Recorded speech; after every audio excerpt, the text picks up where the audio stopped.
Whether you're joining us from the comfort of your home, thank you for taking the time to join me for this deeper, closer look at what's coming next in the war I need within. that shirt. What sword? They've really fully embraced that. Too. They really fully embraced that meme, haven't I love they? you, BlizzCon. So Morgan and Maria gave you kind of a sneak peek at some of what's coming. Today I want to spend a bit more time giving you more information on the core features of War Within, as well as a few things that didn't get mentioned at all yesterday. So, beginning, just a little teaser there. So to begin, Delves sound interesting. let's talk delves. So what is a delve? As you heard yesterday, delves are It's a public these event. quick, bite-sized, epic adventures for flexible-sized groups, for either solo or with up to 5 players. They are role agnostic, so it doesn't matter if you're a couple DPS, if you're a healer and a tank, if you're a solo healer. We're going to make it work. We're going to meet you where you are, how you want to play. Delves are a new end game. Is this the same Ian has a This is permanent ghostess? addition to World of Warcraft What? moving forward, and represents kind of a capstone. Did he just make it about the player? outdoor world experience. We've had dungeons, we've had raids, we've had organized PvP, and I think we've had some stuff for outdoor world players to dabble in. But if you wanted progression, if you wanted goals, if you wanted a deeper, more structured experience, frankly, we were letting you down. We want to change that. That's what delves represent in World of Warcraft.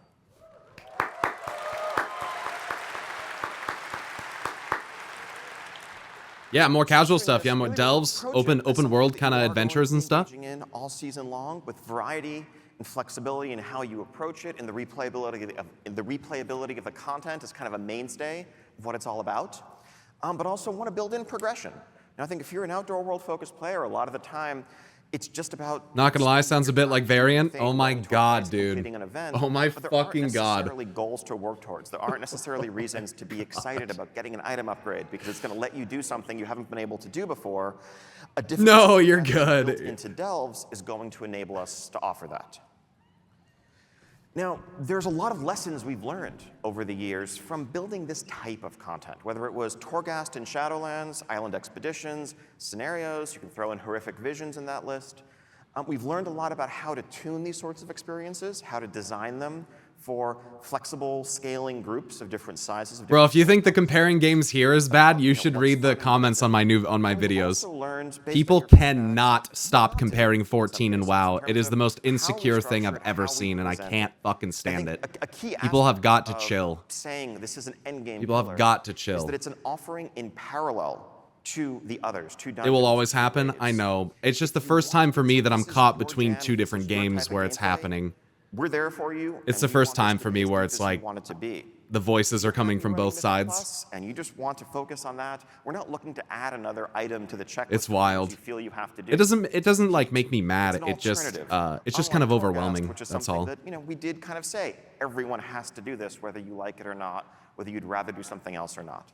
That gets back to some of the philosophies that Morgan touched on yesterday and how we're approaching. No, Elianula, you don't need to apologize, dear. Don't worry about it. it. Where you are. We want to respect your time. We want to offer you the ability to choose how you want to spend that time each day, each night in Azeroth.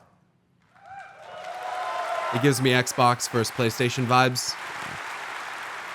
Hey, there's Preach! Preacher! Preacher! What a specific one will be like. The vibe here is about unraveling mysteries, it's about exploring, it's about feeling like an extension, a seamless extension of the outdoor world experience. These are not dungeons. Every dungeon is ultimately about killing a series of bosses or boss-like encounters, and the dungeon is over when you kill the final. Yeah, he was in the crowd right there. At the end of the dungeon. They showed him a second ago. And that's kind of the structure that they all have to conform to. As much as we try to vary the formula a bit, that's pretty much what. A lot of the time, it's one game Andy's having no other point of reference for things, mostly harmless. We can, break some more of the rules. And I think so too, mostly harmless. The consistent thing about delves is that they're all going to end with a room full of treasure. Maybe they should just do some research so that they can have a point of reference and stop talking out of their ass. You may be, I don't know, just a thought. I don't know. Flipping switches, solving a puzzle, defeating lieutenants, But I get it. gathering things that I get what you you're need to saying. open the vault door. We can vary the gameplay, we can vary the feel of the experience. This could be fun. These are going to be instanced experiences, but they are seamless. When you walk up to, this, as I'll show in a second. So no load screen. Fog door at the entrance to a cave, at the entrance to a structure. You're just going to walk in, no loading screen, and now you're in a delve.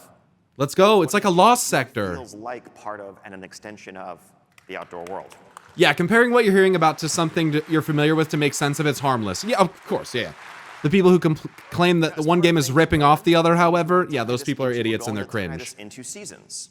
So, as well as a narrative progression over the course of a given season, there will be. See, I just did it, like Lost Sectors. Difficulty and a change I just made a comparison too. Season 1 of War Within, so there's nothing wrong with that. Part of that is going to be the companion that will be accompanying. There's our boy Chinglish sitting in the front. The season 1 companion, as we mentioned yesterday, is our good friend Bran Bronzebeard. Now, what does this mean? What does a companion mean in practice? Well, it's a few. What a fuckhead. It's definitely a narrative. Gives us a chance to help give context for your adventures, kind of narrate what you're going through. But also, it's a chance to kind of play with the mechanics and complement your playstyle.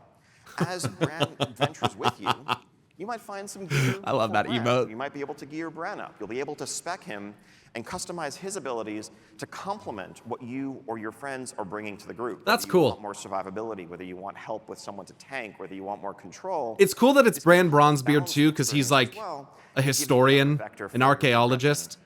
So it's cool to like explore with him and learn stuff because he's like that's what he does. Just give a couple of specific examples. It's kind of a day in the life of someone jumping into delves in War Within. So let's say you are casually journeying across the Isle of Dorne and its pastoral beauty, and you come across this structure with that fog door set into it, and you decide to venture in. So as you venture in, you are, as I mentioned, seamlessly in the delve, and you will find, just huddled inside the entrance, a group of expedition scouts. Yeah, that's weird, Lumino. Who have come to this place. They've heard reports of great secrets, great treasures, powerful relics stored within.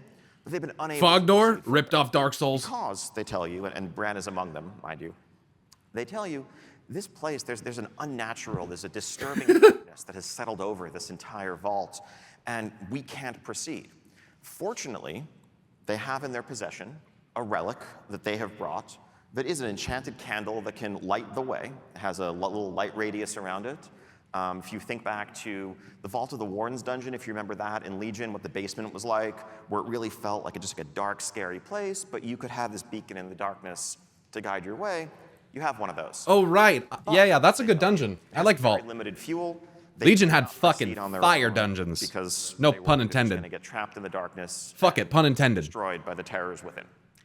But you, of course, being the champion who's come along, you're up to the task. So you take that candle with its light radius that will begin to shrink progressively as your limited fuel burns, and you take some steps into the delve. Now, who do you find in here? Well, as it Magni Bronzebeard! Across fellows like this guy. More jacked than your average kobold. It's a Grobold. But there's a lot of kobolds in here. And as you know, as any World of Warcraft player knows, where you find kobolds, you're going to find candles. And this guy's going to put up a fight, but being World of Warcraft and all, you're going to take his candle. Yeah. And you're going to take the candles. You're going to take his candle. And, that will help fuel this magic. Take protein shake. Help keep the light burning so that you can traverse the entire delve, defeat a couple of lieutenant enemies, bosses, solve a puzzle or two, and at the end, what's up, Martinello? You make your way into the vault room that Bran is able to open once you bring him there, and you find this mock-up, work in progress of a treasure room. Grobold is the name of the fucking font we use? I know. Shapes and sizes. Some of the smaller ones, you can just walk up and open, collect a range of items, currency, rewards, you name it. But you'll find a couple of extra large, resplendent chests in this room. Those may require special keys to open. Hey, Taro. Now, those keys you would obtain from doing kind of outdoor content, weekly quests. They're a bit more limited in how you can get them, but also allow us to offer and pace out the best rewards. They're on par with some other endgame content to make sure it's not, infinitely grindable or anything like that, but it's an extension of your outdoor world loop. And it's also not a waste of your fucking time. Now, are you guys sure this sounds like Variant Dungeon? Are you sure? You might find that there isn't a magical darkness settled over the place. Sorry, Variant is good. Criterion is not. That's what I should be shit-talking, Criterion. Of that fight as you work your way through, dealing with some different challenges along the way. It's very similar except the rewards. Lots of layers of experience. Now, Variant's Then you fine. back I mean out into the criterion. zone, heading off to And how you don't another get anything corner for of it. And you come across this cave surrounded by mushrooms. It's known in legends as fungal folly. Now, maybe not being the wisest adventurer, that sounds like a great place to enter, so you take a few steps forward. In here, you might find an environment. Sounds great, but Torghast sounded great too first. Or whatever in the walls. Not really, in my opinion. I mean, I'm not really a big fan of roguelikes anyway, and I hate the tower climb style. I don't like Palace of the Dead. I don't like Heaven on High. I don't like any of that shit, so I never gave a fuck about Torghast. And then when they made us do it, that's when I really got burnt out on the game. You're starting to get the idea, like, this is more That's what I a didn't world-less like. toy vibe that we tried to Having play to grind with it. when we're creating outdoor events, outdoor spaces. These are not mechanics. That's the difference between burnout and boredom. The team really is unshackled, is freed to explore a much wider array of gameplay when we're building delves. So let's talk a bit more about the loot. So actually, before we talk about the loot, these are the Colette. 12 delves that we currently have planned, scattered throughout the 4 zones, each themed around the Three of them. ecologies, each themed They around really the are sectors like, you're gonna they're like cover. Lost Now, Sectors. some of the attendants Mycomancer? may be saying, wait a minute, Morgan's slide said that Mycomancer Cavern. What the fuck is you that? might be right, but there also might be a secret delve that you have to explore a bit more to discover that awaits you. So yeah, loot. Part of being a seasonal pillar means going to the Great Vault Mushroom? and getting to share in that disappointment that your raiding Myco as in fungus? brethren have also had the pleasure to enjoy. We just want to make sure you don't feel left out. So you're welcome.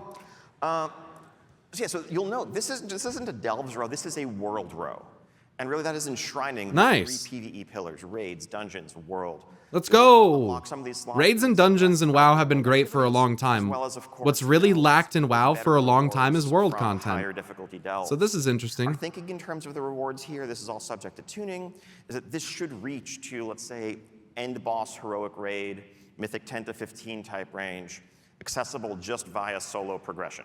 Far better loot than you've ever been able to get before. Oh, there's Zepla. And now, Lamau. I know this is the delve section, but I'm sure there's folks looking at this and being like, wait a minute, what about the PvP row? Don't worry. Separate one for PvP?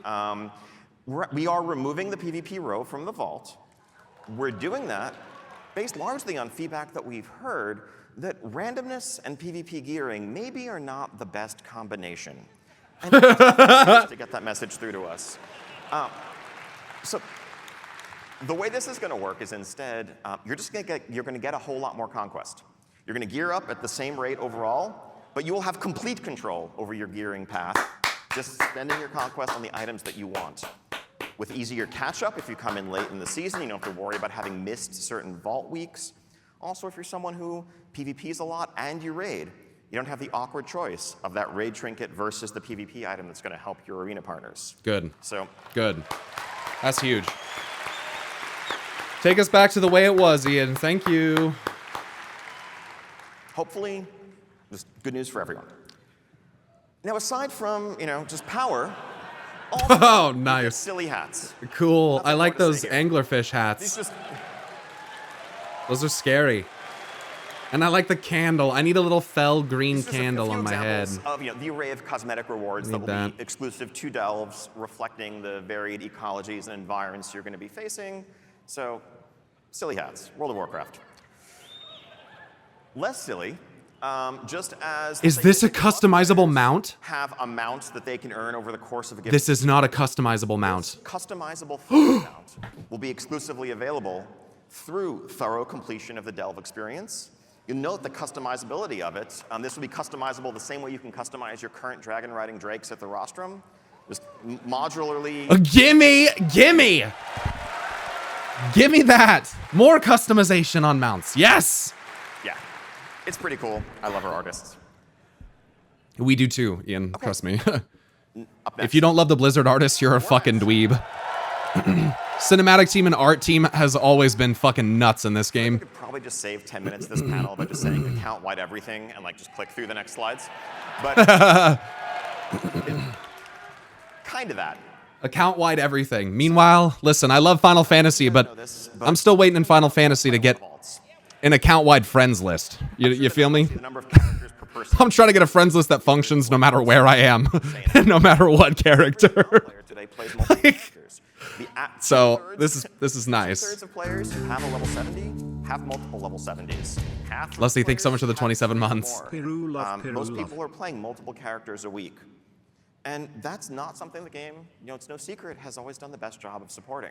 Now, part of that is because World of Warcraft 20 Yeah, not being able to friend your own alts to mail them shit is peak dumb. I both mean design-wise, but actually engineering-wise pretty as bad. well. The infrastructure and the architecture that was built. No need to refarm. Back then, it took hundreds of hours to level a single character. In FF, yeah. Playing alt seriously was far from the norm. But we've kind of inherited, we have been working with. This is so important because one of the best things that Final Fantasy XIV does better than World of Warcraft is having all of the jobs on one character. So while this isn't doing that, this is giving you accessibility to different features and bonuses on your alts that otherwise you didn't used to get. And that's why you get some, frankly, pretty clunky solutions. Like, well, if you want to transfer this currency to your alt, go to a vendor and spend some to buy a different box that contains account-bound currency that you can then mail to yourself, log out, log back in, take the box out of your mailbox, and open it on your alt. Congratulations, you have moved 300 supplies. Yeah. Elegant design, ladies and gentlemen. Yeah. Yeah. What if we didn't have to do that? So at its core, Warbands is Classic Ian. Just rebuilt those foundations. I love that they know it's fucking stupid. Created a new future. Both, for the things we want to offer. They're like, yeah, today this is and the dumb. things we'll It be just, able to why are in we the doing future. this? So we're not fighting against the nature of the system, but instead it complements what we want to do.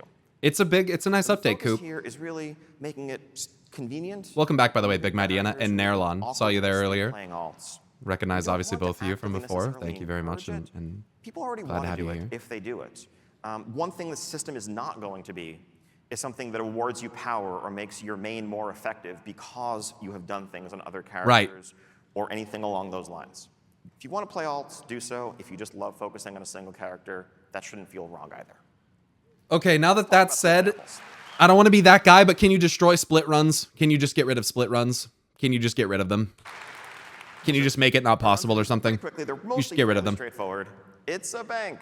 It's an account-wide bank.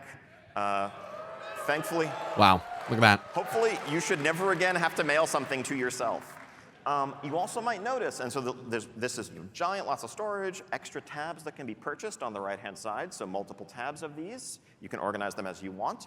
The very observant, the eagle-eyed, will notice a little checkbox mentioning reagents.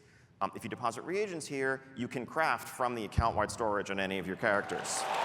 What? You can get on a gatherer and just dump it all in your warbank and then get on your crafter and make it all without having to move anything? Next up, maybe a little new thing. Something That's that might be huge. put in this account-wide storage are the ability we will now have to create war-bound items that are war-bound until equipped. You might get an item that you can't sell in the auction house or trade, but that you can give to any of your other characters for their use. And then when you put it on, it goes soulbound. Dude, transferring alt gear to your fucking alts. Drop as bonus personal loot from doing a variety of content. And it's not competitive loot! Item level than what that content would normally give you. Again, we want to make sure the right way to play. It's just for you! Playing on multiple characters to funnel loot to your main to gear up your main faster. But just easy potential. You don't have to compete with other people to get it. Maybe even an excuse to level an alt if you get a really cool item. Yes! That you haven't had. What if you get like a two-handed sword for like a Death Knight? And then you're like, I'm gonna fucking play Death Knight. Making it easier Yes! than ever to progress, to accomplish your goals on multiple This has never happened! That's huge! Quick rundown of some of the other integrations we have planned. Transmog.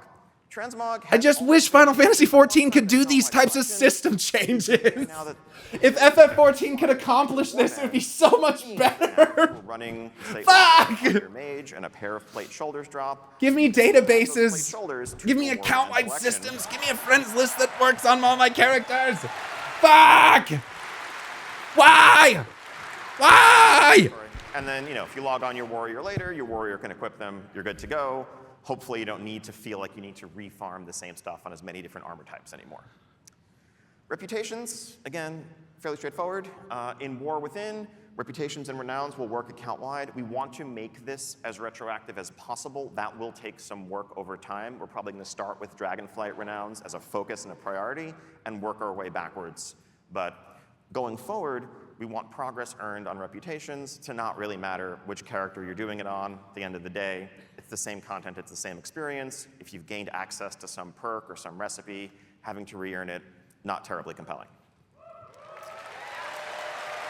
Just the 30-second to 1 minute wait involved with logging between 14 characters due to the mini queues kills me after a while. Yeah, it's tough. You explore the world, you learn flight paths. There's lots of little intricacies, little things about 14 that are really not well optimized. There's a lot of great things too, though, like die channel, like armor dying. Like WoW doesn't even have that at all. So like, fuck. You know, like there's things, mount music, more unique and jamming music and boss fights and stuff, like the single player storyline. I mean, come on. But, you know, there's positives and negatives to both. New systems to inherently work at an account-wide level, just kind of as part of their DNA. As you are advancing Bran as a companion, as you are empowering him as hats with hair, yeah, robes that are more than the one model, yeah. Going back to having a weaker Bran that doesn't offer no lockouts for grinding mounts. True. That's more frustrating than fun to re-earn those things. The loot system is better in 14. It's not perfect, but much better than WoW. Inherently account-wide. I don't know if I agree with that. How is the loot system in 14 better than WoW? Much better than WoW. You know, the loot system in 14 is one of the most heavily complained about aspects of Final Fantasy 14. It's like one of the things that people bitch about the most. What Warbands allows us to do is kind of invert that paradigm and change the vast majority of our achievements to be account-wide, to have that actually be the new default. I disagree with them. Oh, that's fine. I disagree with you. I think gearing in WoW is better. Well, I don't know. Like, sometimes the consistency of getting gear in FF is nice. But that's like Alliance gear. You know, you get your coins. Like, you buy your gear. You get the coins. You know, you get the upgrade. Like, I get that. They're putting them together in your camp? Look, there's the different characters. There's no like mechanical functionality here, but just in terms of presentation, what you'll see when you log into World of Warcraft with multiple characters is a selection of your favorite characters huddled around a campfire. Monley, I get that. This will have your full list accessible, but we want to make it clear that like you, the player, have this cast of characters that if you want to dress them all up in consistent transmogs, go wild. One thing you might note here, if you're very eagle-eyed, also by the way, if you're very eagle-eyed, don't read too much into things like the evoker wearing leather. That's just, it's internal mock-ups. We're not changing anything crazy there. Sorry. But you will note that the evoker is level 13. That's going to be a thing that's possible because they'll start at level 10. But because Dragonflight's going to be the new leveling expansion, by the way, going forward. Good, probably. There's really much here about realm selection. Warbands are a realm-agnostic, faction-agnostic feature. You will just see all your characters here. If they're on different servers, we'll make it clear that they're on different servers. But you shouldn't have to like go to the change realm screen and swap around. They're just all here.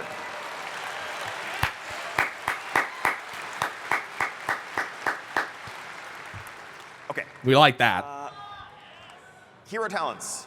Yes, this one's big. I cannot wait for hero talents. This is what could potentially make the gameplay of WoW fun for me again. As we continue to evolve, this is the one thing that keeps me from playing consistently, is that it's just not that fun to play for me. So I'm really hoping the hero classes change up the way that the classes play, the way they feel. They were talking about Dark Rangers, Farseers, shit like that, which are like, that's Drekthar, that's fucking, that's Dark, I mean, that's Sylvanas Rangers, like that's hero classes we've never had access to before. Nothing like Covenants or anything like that. Anytime you could change your talents today, you can change your hero spec, you can swap around your hero talents, they're just talents. Good. Now, some of our goals here, of course, we want to offer progression, but we want to do so, frankly, while managing complexity to a certain extent. When we started planning for War Within, we knew, all right, we're going to raise the level cap. Can you send mail cross-server to your alts already? You don't need.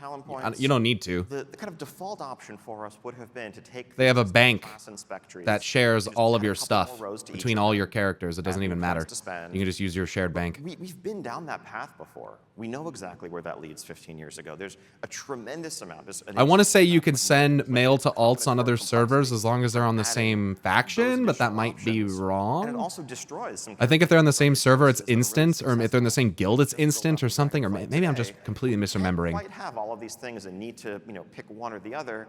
Suddenly, You can only mail all of them, account-bound you lean items. towards homogeneity as well. Right. So this approach allows us to both explore deeper class fantasy while focusing the decision space in a way that offers power without that excessive complexity. So the way it's generally going to look is a third talent tree. Again, as mentioned yesterday, at the center of your screen, you have class, you have talent, and in the middle, you have hero talents. You'll note, so there are 10 nodes. There's an initial node that you get as a starter node at the top that you'll get initially when you unlock the system at 71, and then 10 more nodes to unlock. You will get all of them on the way to 80. At level 80, you will have this fully unlocked, similar to Legion artifacts, let's say. So you don't have to agonize over where you're placing any choice along the way. Now, the choices that you will make are which hero spec do you want active, and also there will be choice nodes within the trees, just as the class trees and the talent and the spec trees currently have. And that's these ones here. This one, this one, this one, and this one. The system as a whole. So I'm assuming these can be changed to different things. Simpler collapsed view. Once you've hit max level, you can just condense it down to only show choice nodes for easy swapping back and forth to customize your spec for whatever activity you're setting out to do. I see. That's which one is selected. I understand. That's the expanded menu. And then this is when it's collapsed with their choices. All of this is subject to change, all subject to iteration and the extensive feedback we know we're going to get. I'm going to use druids a lot as an example here. Going to focus on the case of a balanced druid. Part of why the team starts with druids is because y'all are complicated. We figure 4 specs, 3 roles. We figure let's try some of the hardest cases first when proving out a design. It's nothing against the mages, warlocks, paladins, etc. But there's a reason why you probably tend to see more druid examples than other classes, because we figure if we can make it work for druids, the rest will be okay. The 2 options available to a balanced druid are this Keeper of the Grove tree and Elun's Chosen. Keeper of the Grove is available to balance and restoration. Elun's Chosen is available to balance and guardian.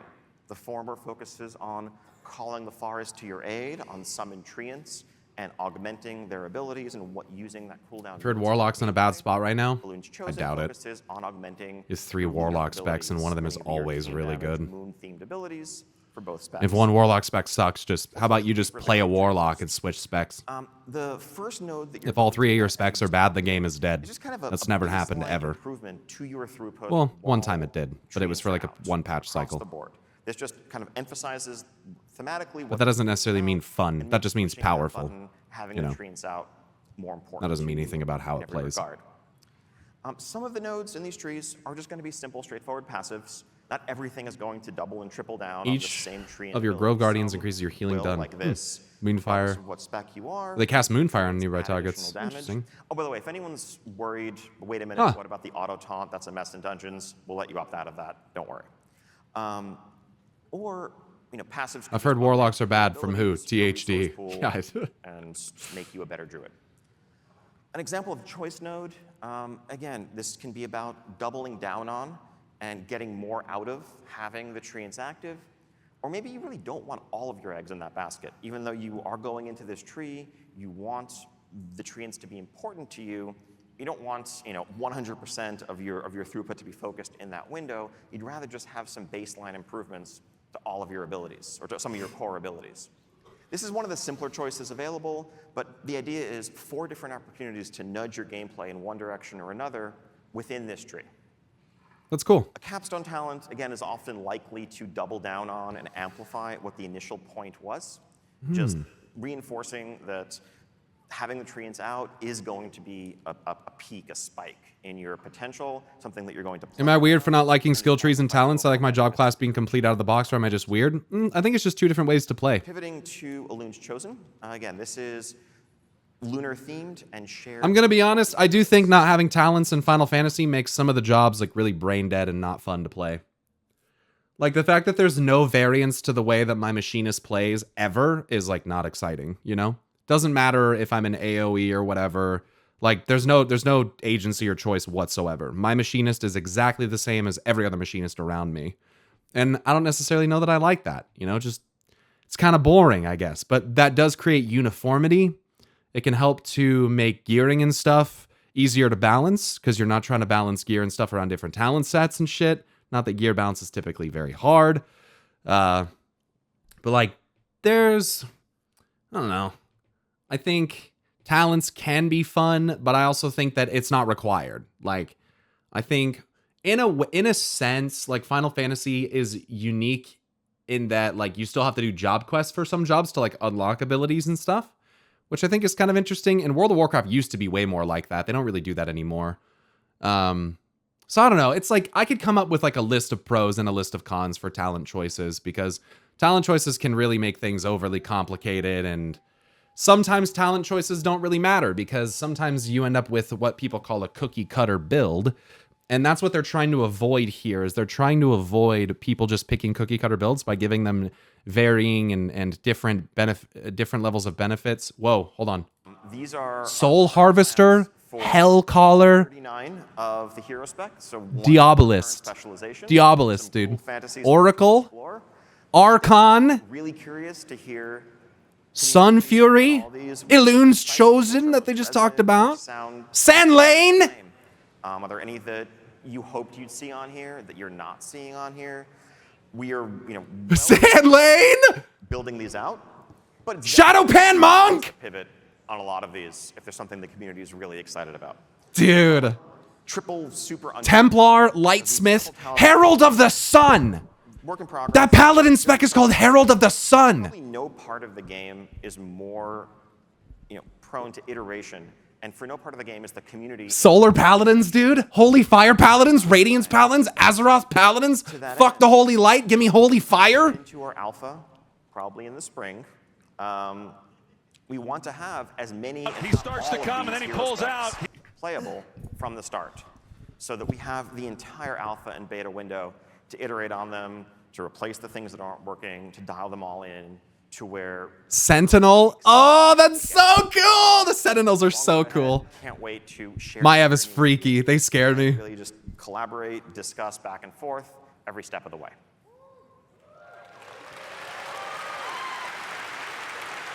Oh, Warden, right. She's a Warden. Right, they're the Wardens, not Sentinels. Some you've heard about. Sentinels are different. First off. Fuck. Aladris, you get to be an Earthen. This is kind of crazy. Dwarves, or maybe for those who don't know, the Earthen is like the progenitor, like one of the progenitor races for There's no rep to grind mortals. You are.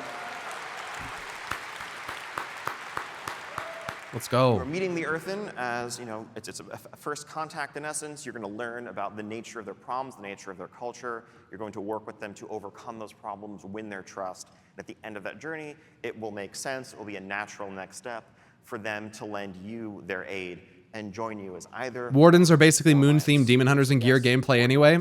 I mean, you could say that, but like Tyrande has different abilities than we haven't yet finalized what their racial abilities are going to be. Than like a demon hunter. So I think 10 out of the Night Warrior. Classes. Everything but Druid, Demon Hunter, and Evoker. Now on the right side here, you see a concept of the heritage armor you'll be able to earn from leveling. Now, Ian, that's great and all, but don't pull a BlizzCon 2017 or 2018, whenever that was, when you motherfuckers. Dynamic flight.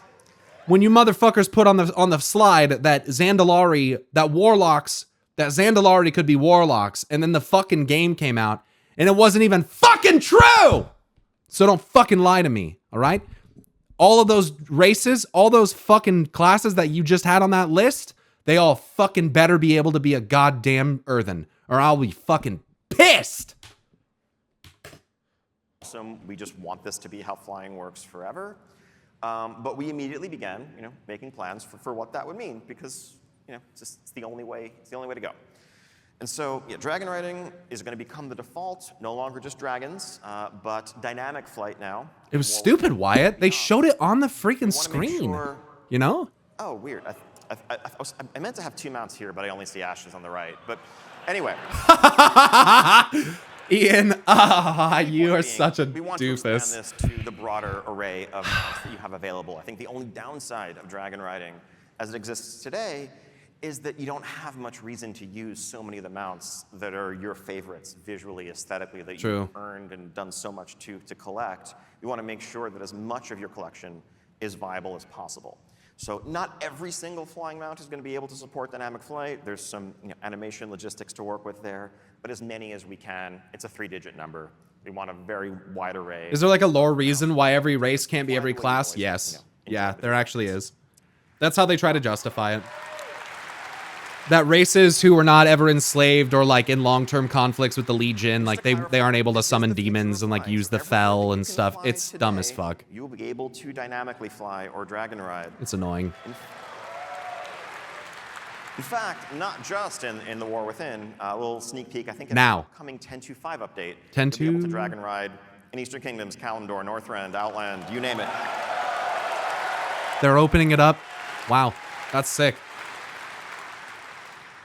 We also understand there are some folks, for accessibility reasons, personal preference reasons, maybe you just like being able to AFK in midair, that dragon riding isn't. I agree, Northrayar. There's no reason. There really isn't a reason for it. I get why they do it, but for like character expression and stuff, you should be able to just do it. You don't have to dragon ride. That's good. Whatever you prefer. That's great.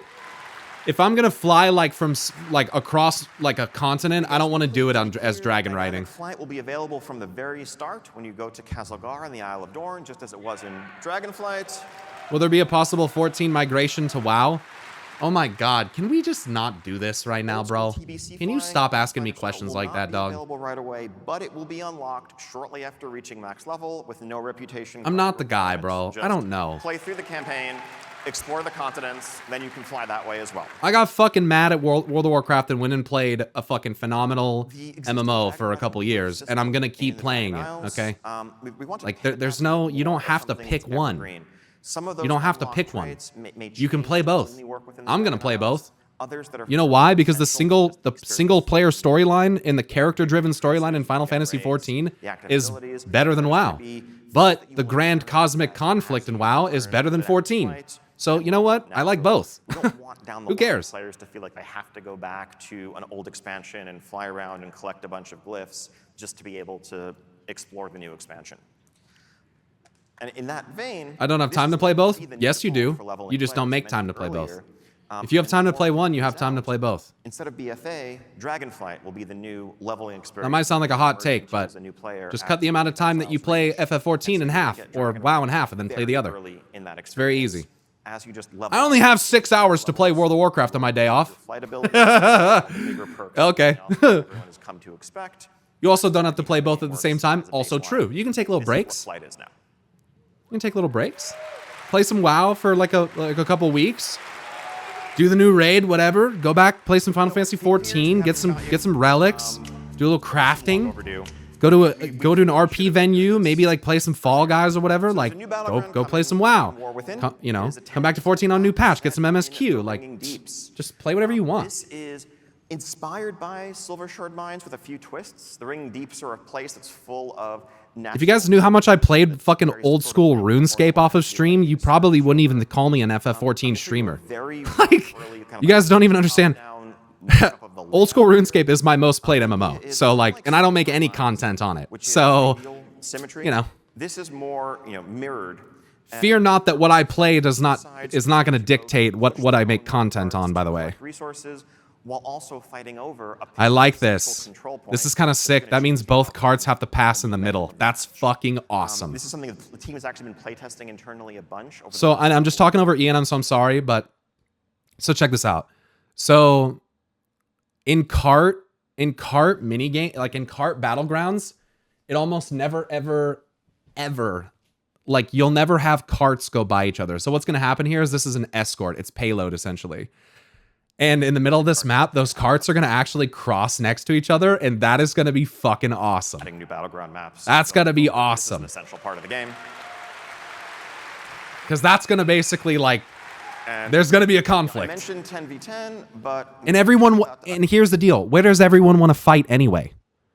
You guys know, in a battleground, what does everyone do? They don't do objectives, they just fight mid. Come on. So if you make a battleground where the objective is to fight mid, well then guess what?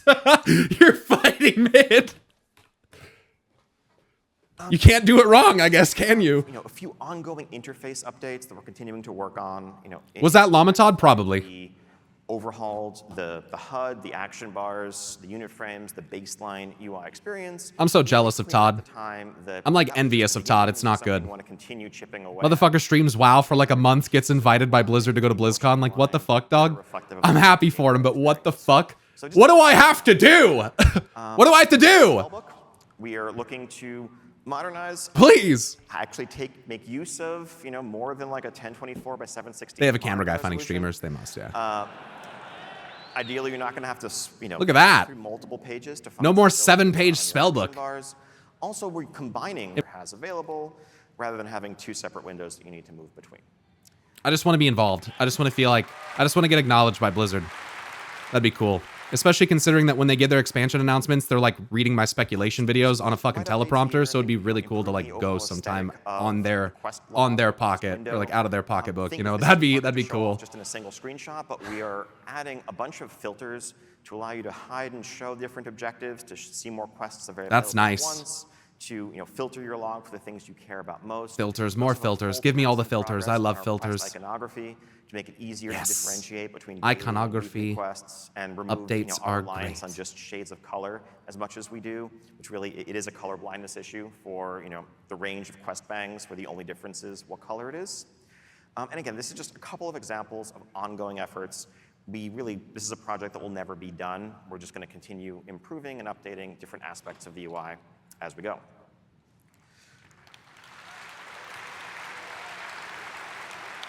Did I just see cross-realm guilds? So this one basically speaks for itself. Did I just... I've mentioned earlier, your warband is a cross-realm construct. Increasingly, so many of the activities that players engage Hey, in. Taro, are you here? Remember when you were asking me what realm you should make your character on? Let me answer that for you. It doesn't fucking matter. But you can't be in the same guild together. Not any longer. That's a thing that will change when War Within comes out. Apply, recruit. Server shouldn't matter when it comes to joining a guild, when it comes to being in a guild, when it comes Guilds to already cross-faction anyway? in a guild. Why do we even have factions? What's even the point anymore? And people may be wondering, wait a minute, what does that mean if now guilds are cross-realm? What about Mythic raiding? If your guild is cross-realm and your guild wants to raid Mythic, you should be able to do that day one. So no more realm restrictions there. Nice. The Hall of Fame will still exist, just kind of as a memorial of accomplishment, but it's not going to be tied to. So I'm just going to tell you this right now. That's just their day one. That thing right there, day one cross-realm mythic rating, that is going to dismantle the rating scene. Holy fuck. Holy fuck. With who you want to play with, regardless That of your is- server, regardless of your faction. That's... as much as possible That is an interesting choice. to make that happen. That is an interesting choice. All right, so that brings us to the end of this whirlwind tour / deep dive of War Within features. I know there's still a bunch of questions. Finding 20 on a server was difficult, so this is amazing. Yeah, you day one mythic you day one pugged mythic rating. I'm sorry, I just don't play WoW like that. I can't even comprehend pugging mythic. Off questions there. If you're if you're going online, you can go to the WoW or WoW Classic subreddits or our official forums. I don't do mythic and without a ask guild. your questions. I don't have the patience for people. 20 people expected to fucking figure shit out? No, bro. Put me in a guild. Questions and record streams for both Classic and for War Within, addressing the top questions to try to get as much information out there as possible. So, Cool. That's great. They're giving up so much realm transfer money on that? Good. It was a problem with my guild not having enough on my server to fill our team. Well, that's why you recruit from off server. Like, that's how mythic rating works. I used to be a recruitment officer for a mythic rating guild. I mean, you recruit from off the server, so whoever did your recruiting used to do a better job. I mean, that's just, listen, I'm just saying, bro.